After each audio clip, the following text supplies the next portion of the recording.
Welcome back, everyone. So, I apologize for the abrupt way the last video ended, but my microphone just decided to stop working at that moment. I don't know why, it just did.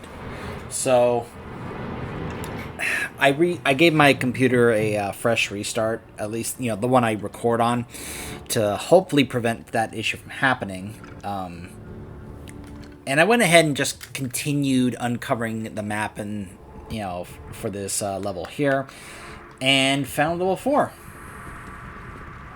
Which, as you can already tell, because the quest log updated, this is where Andariel is.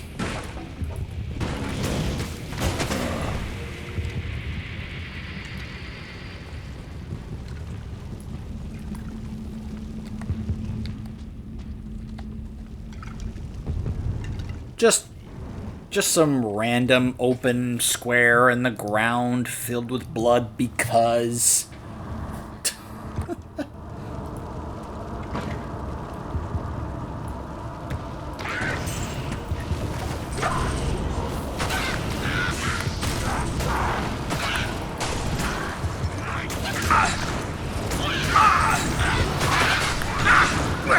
Oh gosh, no.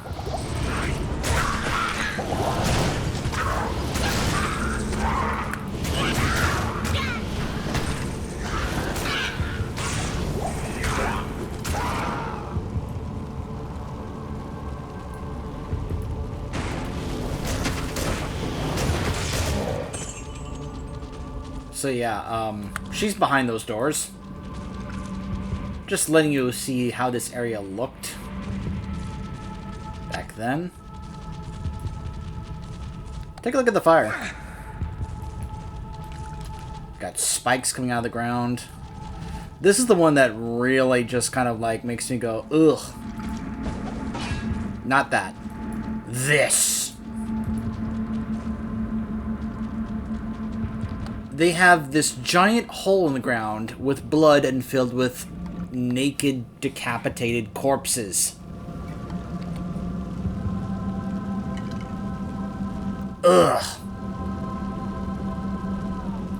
Like, there's the fire, which you can see looks quite better. There are the spikes coming out of the ground for some reason. And just... ugh.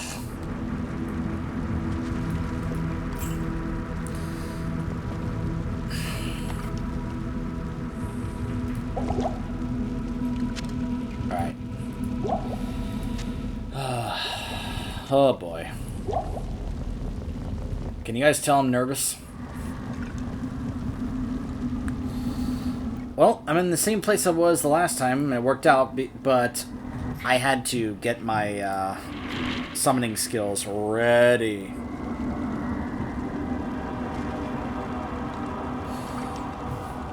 So, actually, you know what? Before we fight Andariel, there is something I do want to comment on. I'm kind of hesitant to bring this up, but it's becoming kind of widespread. So, there has been some controversy with this remake. I kind of mentioned this before. One of the things that has actually been controversial with people with the remake is the models. Because some of the models, while I think they look really good and detailed, and you can be able to actually see more of what they were actually going for and intended for back then, some have been changed with some confusing choices, but also I find myself thinking, are these choices really that important, or do they really matter that much? I'm afraid my skeletons are going to open the door. I'm going to go over here because I'm afraid they're going to open the door on their own. So, let me go ahead and remind you that this series started back in the 90s, which of course was all about edgy, and yeah, they were going for the super edgy, edge and all that, while also hoping that was going to sell and such. And that was, of course, the idea back in the 90s was you had to be edgy, and which, of course, I'm sure you guys know what that means for those of you who grew up in that era. So, for example, the succubi in D1 were naked. Like, you could actually, see them nude and such. They toned it down in this game by having them covered up. Probably in the similar regard as, say, the Desire Demon in Dragon Age Origins, where all she has is, like, nipple clamps to cover herself. Otherwise, you can basically see her chest. And, some people have been saying things like, now, keep in mind, this is what they did back then, and they continued that in D3. Some people had an issue with this, because some people immediately jumped to the whole censorship thing. They immediately started accusing of censorship and all that. And they've been doing that for this one as well. Not necessarily in terms of the succubi, because from what I can tell, they really haven't done that with Andariel, because she was still covered. She wasn't naked here in the original game. But part of the issue that has been coming up in the controversy is the change to some of the other models and characters, like Bloodraven, the Assassin, and of course, probably the most well-known, the Amazon. Now, I will agree that I'm not too fond of the face change. I think the change of the face looks a little odd, considering what they were going for. I've seen a fan remake of the model for just the face, and I think it looks better. I hope that is something they see and go, let's go ahead and make that change officially in the game. But the other stuff, forgive me, but I think it's kind of, my mind doesn't immediately go to, oh, they're censoring. My mind immediately goes to, why are we acting juvenile about this? Forgive me, but I'm in my 30s, and the 90s are over. The 90s was over 20 years ago. It's time for us to grow up and actually develop some maturity. And complaining about a character model's chest being smaller or not being revealed, because apparently you can't see a woman's chest any other way than in Diablo games, then I need to ask, how old are you? Are you 12 years old? Forgive me if I sound a bit, I don't know, mean here, but I'm just kind of getting tired of hearing about this. People complaining about these things and just saying censorship. Just saying censorship. Like, again, it was the 90s, but we're not in the 90s anymore. And you're complaining about them not showing off nudity, or that they made the women less. I don't think it's a big deal that we're complaining about them not showing enough skin, or that they apparently have smaller chests in this remake than the previous one. I think it's a silly thing to complain about. Maybe that's just me becoming an older man and just not really caring about these things anymore, because I'm not a freaking teenager going through adolescence anymore. But, oh my gosh. I'm just kind of getting sick of hearing about this, not just with this game, but with other games. And of course, yes, some people are saying it has to do with what's going on at Blizzard with all the accusations and all that. But I think someone I saw talk about this issue recently on YouTube put it in an interesting way. This may not be for us or for PR, but it could be for an internal reason that we don't know about. But I don't know. They haven't acknowledged why. I say, yeah, by all means, let's go ahead and fix the faces. Now, the race change thing for the assassin, whatever. I don't care. To me, that's not a big deal. That's people making a much larger deal out of something that I think does not matter. I don't care what the races or the genders of these characters we play are. I think it's cool that in D3 we can choose which gender to play, but what their ethnicity is, I could care less. It doesn't matter what race we play. And to me, if the races get changed, so what? Why is that's not hurting anyone? Like, that's, in the grand scheme of things, that's not a big deal. I'm probably opening myself to some scrutiny and criticism here by saying stuff like this, but I think this is becoming a much larger deal than it needs to be. And I'm bringing this up because Andariel is one of those that was brought to attention. Now, some think it actually looks good, but of course, because she's the queen of the succubi, it's something that is kind of connected to this. Okay? That's why I'm bringing this up now, because we're about to encounter and fight Andariel. And I'm sure some people have still to this day complained, why is she covered up? Why isn't she naked and all that? Just like the other succubi. I've heard some people say that they don't think it makes sense that succubi would be covering up themselves, that they wouldn't be completely nude. To which I say, this is a freaking video game. And I'm kind of getting sick and tired of people, talking about how they want to make something that was incredibly adult and dark and edgy. Yeah, you did. That era is over. It ended over 20 years ago. Get with the times. Get over it. Grow up. Develop some damn maturity. Alright. I've said my piece on that.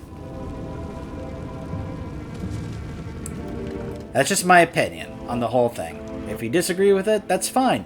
Because that's one of the great things about us as human beings, that it's okay for us to disagree with each other. At least, well, in some countries they don't allow you to disagree on that stuff like that, but that's a whole nother discussion topic. So anyways, let's move on from all this controversial stuff and let's actually fight a Lord of Hell, shall we? Wish me luck, guys. I may end up needing it.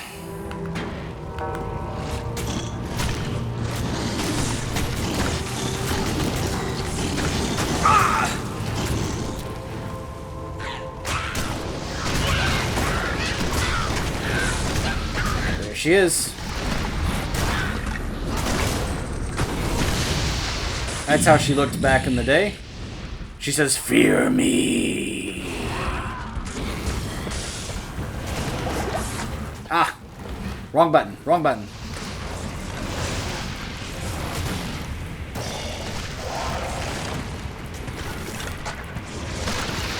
Not enough mana.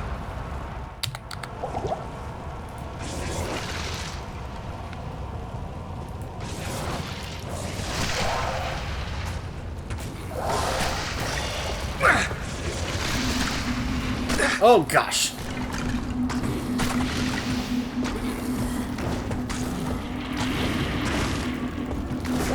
Oh, gosh. No, no, no, no.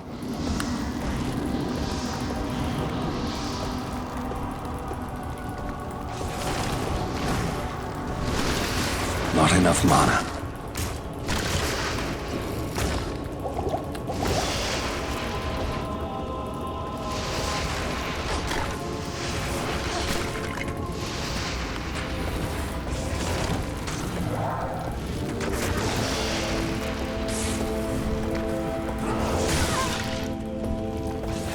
Ellie. No.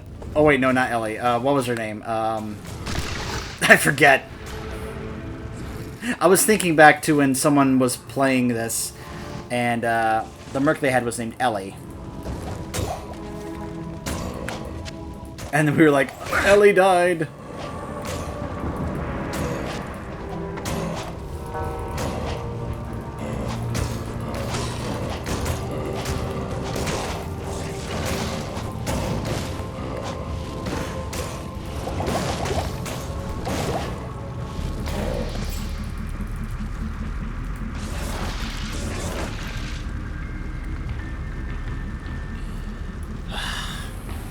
Corpses. I need to kill her followers and raise my army again.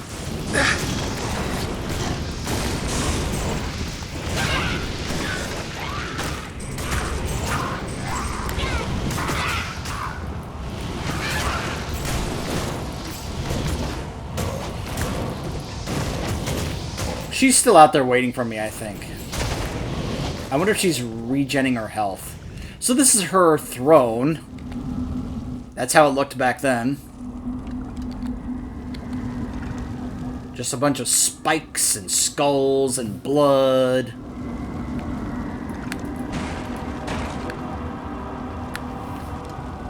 Can you see why I was considering stacking more potions for this?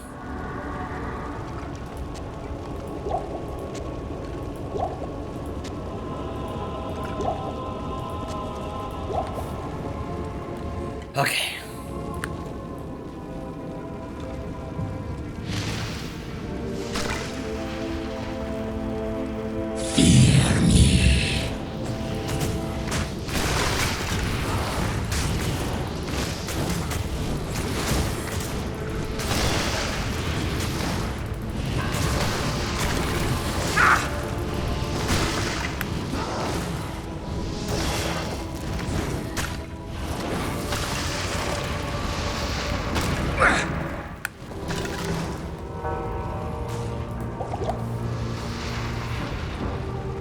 Oh, that poison attack she does. Oh, gosh.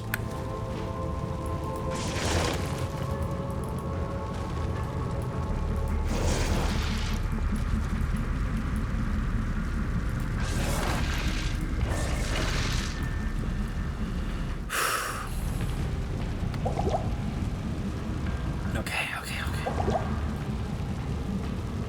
I don't want to have to do the run back here. That's why I'm really... Okay, more potions dropped. Good.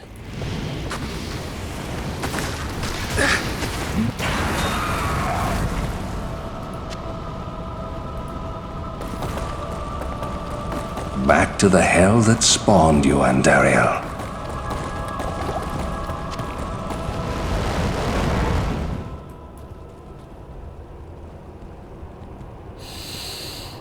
Flex!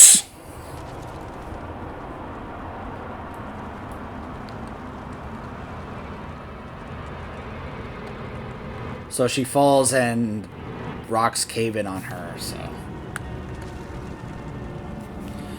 Oh.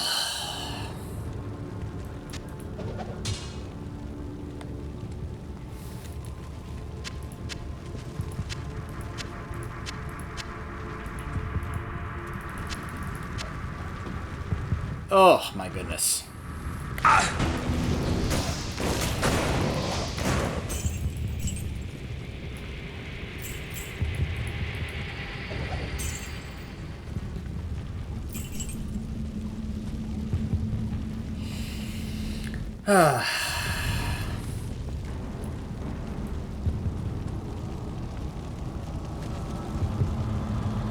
I wonder what it's going to be like doing that on other classes. Because as you can see, good thing she can't apparently heal herself, because I was afraid leaving her out here was going to cause her to go ahead and heal herself. Nope. But I can just kind of run around and kite her and pepper her, well, like basically try and find corpses. I probably should have left the shaman alive so he could have just kept giving me corpses to create more skeletons. So, and sadly my merc died, but yeah, she died. F.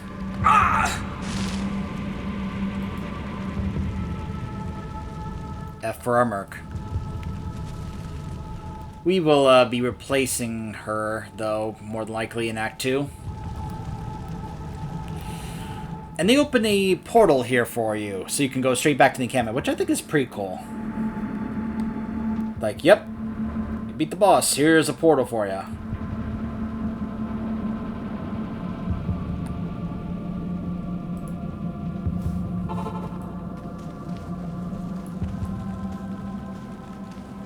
They're like, hey, come back. They all want to talk to me.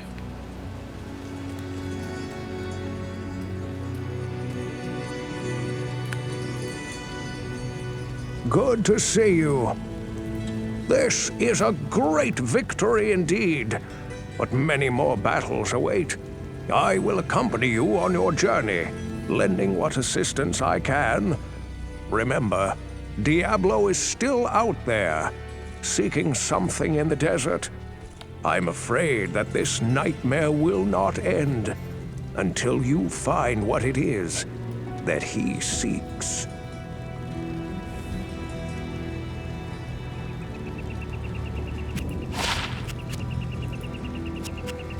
Have I told you about the Horadrim?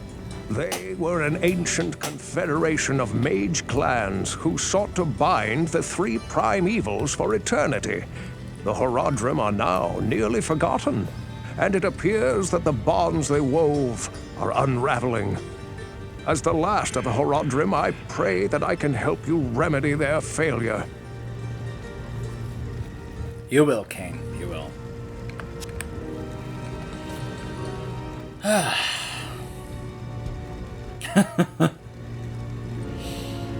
Nice spear. A scimitar and a saber. I'll stash those away. Okay. A full skull instead of a chip skull.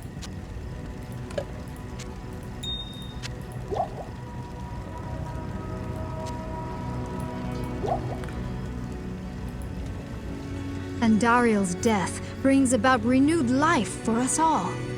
We mourn the loss of our dear sisters, but at least now we can get on with our lives. I may have misjudged you, Outlander. You are a true hero, and testament to the noble spirit which has inspired our order for generations. Farewell, my friend. Thanks, Kasha. I can resurrect Anor, that was her name, Anor, for 1,000 gold. But Hello. I think we're gonna go ahead and try the Merc in Act 2. Andariel's death.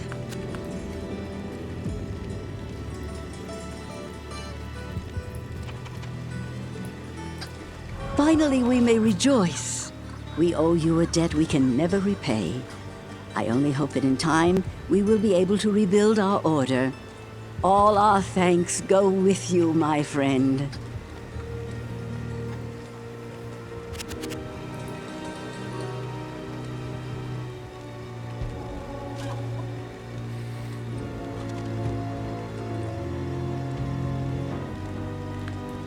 I was tempted to get a third tome, but nah.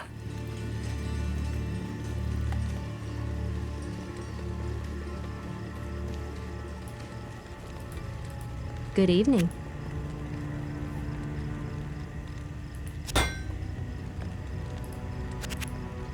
You'll probably go east now. It was good to know you. I hope you'll come back if you ever need anything. More than likely I will, Charcy.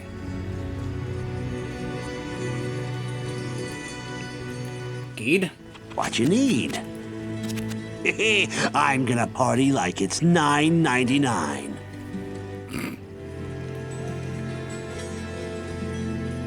Alright, let's go ahead and stash some stuff away. Good evening. I'll talk to you in a moment, Worf.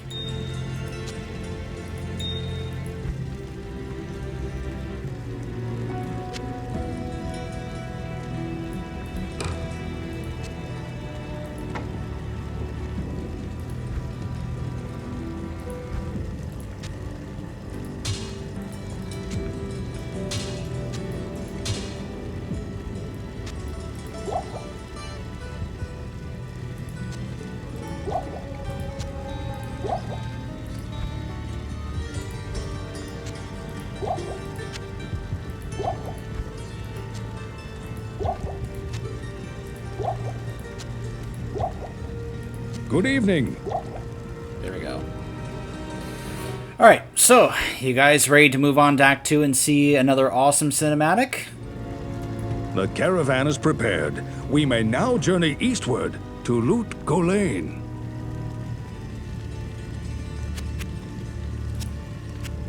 Kane seems to have great wisdom regarding the supernatural. I hope I never live to be that wise.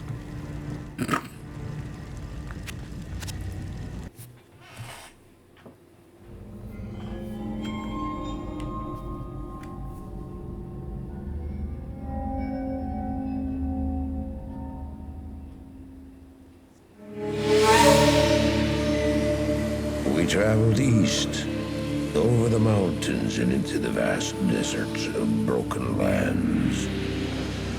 As the days passed, my companion told me of himself, that he had once been a great warrior, and that a dark and secret burden now weighed heavily upon him.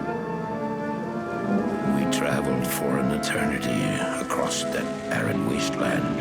How long? I couldn't say.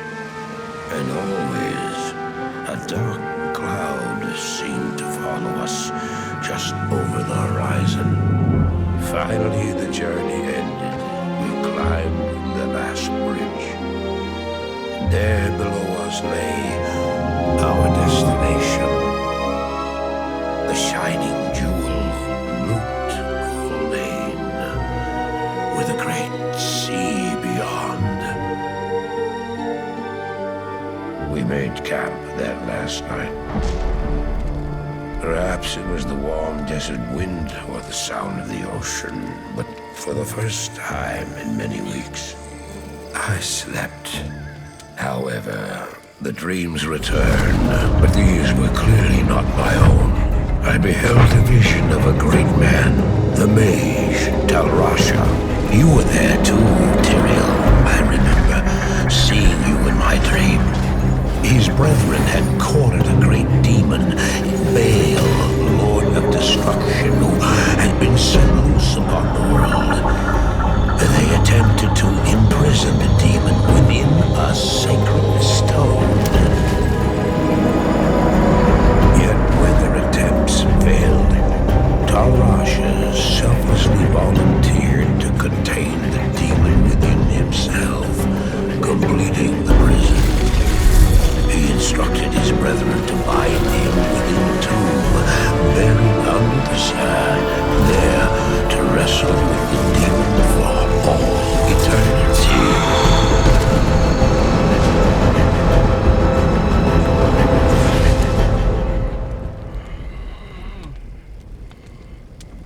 Now you know what I seek, Marius.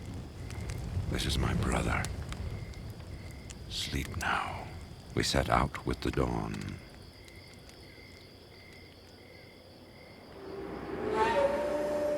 The next morning, we walked over the hill toward Loot Lane.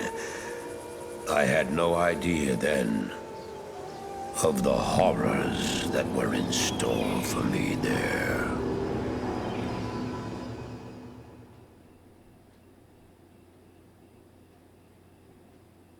Good day. So, awesome cutscene. Cinematic, I should say. Gosh, Tyrael looks so much better in these Resurrected redone cinematics than he did in the originals. I'm sorry, but I didn't like how some of the stuff involving Tyrael looked back then. It just looked weird, especially in the final one that ends this game. That always just bothered me, how weird it looked.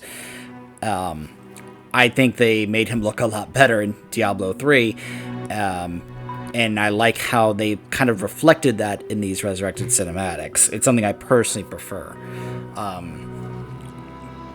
Obviously, there's a whole backstory. Yes, Jaren, I know. Okay, let's just go ahead and talk to Jaren for a moment. Greetings, honored traveler. I am Jaren, Lord of Loot Lane, and I bid you welcome to my fair port city. I'm glad to know that once again, caravans are free to travel through the Western Pass. For some time now, we have been under siege by an evil power that I cannot identify. Strange, it all began when a dark wanderer came this way, looking for the tomb of Talrasha. No one knows exactly where Talrasha, keeper of Baal, is entombed, but it is certain to be far out in the desert.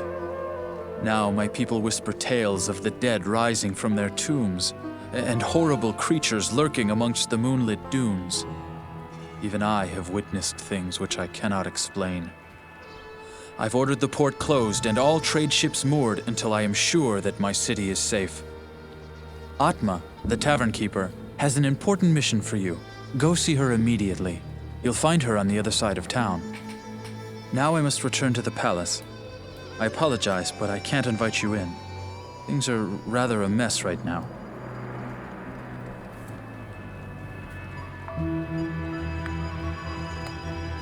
Good day. Mashif is an honorable man, but I fear that he is growing impatient with me about impounding his ship. I dare not tell him what's really happening in this city. For trade in magic and the like, see Drognin or Lysander. Drognin is the wisest man I know, without equal in magic and ancient lore. Poor Lysander is nearly deaf, but he's a reliable potion chemist. For travel back west, see Wariv, whom you already know. Our own Farah is a fine and honest armorer, and she can heal wounds as well. Elzix is the innkeeper, and may also have some items to trade. Grays, the mercenary captain I hired to secure the gates of Lut Gholein, keeps order in town as well. There are others here too. I'm sure you'll meet most of them. Just look around.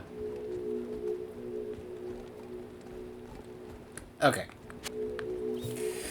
So, welcome to Lut Gholein and Act 2. Yeah. So, what I was going to say is that obviously there is a whole backstory there about, and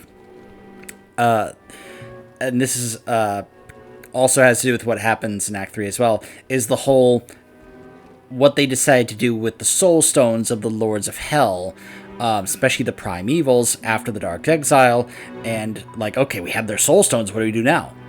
So, what they did with Baal was they bound him to Tal Rasha, and, well, that's who we saw there. What happened with Mephisto's, well, we'll learn about that in Act 3. It also has to do with what happened with the Church of Zakarum, and what's going on with them, and what's been going on with them for a few years, some recent years now. And then, of course, the events of Diablo 1. Diablo put under the cathedral in the first game, and of course with Leoric and Lazarus and all that stuff. But yeah, so I'm gonna go ahead and cut off here. When we return, we will be starting Act 2. Stay tuned.